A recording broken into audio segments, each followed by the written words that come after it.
To cradle has become a mainstream conservation approach in the recent years. The idea is that regeneration, sustainability, and coexistence with nature should govern human lives. So today, in the final part of our special reports from Egypt, we go to a very unique slum in the capital Cairo, where the population of 16,000 relies on recycling the city's waste to make a living.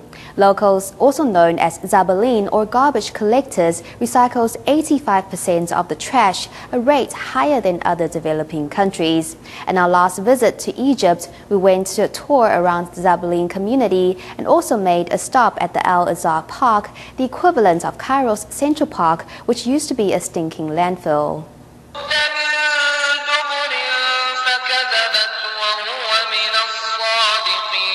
The first call to prayer of the day wakes Egypt up to a fresh new morning. More than 90% of the population in Egypt are Muslim. However, on the outskirts of Cairo, there is a sprawling slum where residents are primarily Coptic Christians. This is the home of the Zabaleen, or garbage collectors in Arabic. Residents of this neighborhood make a living off the city's daily mountain of waste. This is Egypt's first and biggest recycling community. As you can see behind me, many of the rooftops are crammed with garbage, like plastic bottles. Local residents have been collecting and sorting trash for more than 40 years. The Zabaleen community has 16,000 residents. The old and young are almost all involved in collecting and sorting waste. I mean, the beginning they were sorting and now they're recycling, and now we recycle around 85% of the garbage.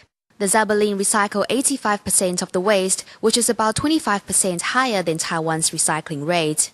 Every day, an average of 6,000 tons of rubbish from Cairo is sent here, keeping residents busy with the recycling work that is their primary means of livelihood. And this kind of lifestyle begins at a very young age. We're here at a very special school that not only teaches students Arabic and mathematics, but also recycling because it is a community-wide activity. It is here that children first learn the know-how of recycling. Lessons like these will help youngsters appreciate resources and care for the environment.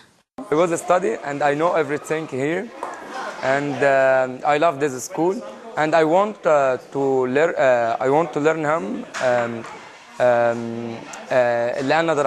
The young educator, who is very passionate about teaching, asked his top student to show the diary reporters how recycling is done at the school. 15-year-old Abraham puts on gloves and with practiced efficiency sifts through used shampoo bottles. It takes Abraham less than a second to tear off a sticker label.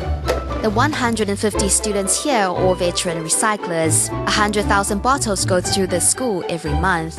On the walls of the classrooms are tables detailing how much recycling each child has done in the month. The proceeds from selling recyclables all go to the school fund. Here in the Zabaleen community, recycling is an indispensable part of everyone's life.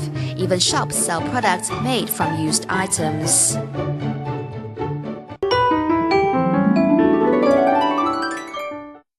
All the cards and paper bags you see here are made from waste paper and fabric that have been recycled. This workshop employs only women from the local community, which helps improve their lives. In addition to paper and fabric, the raw materials for these novel cards and gifts include kitchen scraps, which have been creatively reused. This color made by the onion skin. They cut it and they put it. What other people normally throw into the rubbish bin gets a new lease of life in the hands of the Zabaleen.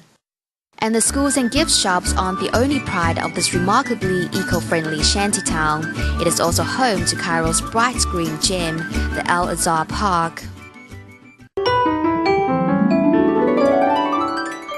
This is Cairo's biggest and most beautiful park, the Al-Azhar Park. You cannot tell that this was actually a pest-infested landfill 10 years ago.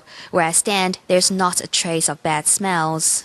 They start first to clean the big things like the rocks and the cans and the trash which was in the top of the mountain, and then they start to put like sheets of soil, like many sheets to make like isolation between the trash underneath and between the plant itself. What was a rubbish top is now a green space that has generated business opportunities for the poor locals. Thanks to Zabaleen, the densely populated city of Cairo retains its beauty as it continues to shine with historical grandeur next to the mystic River Nile.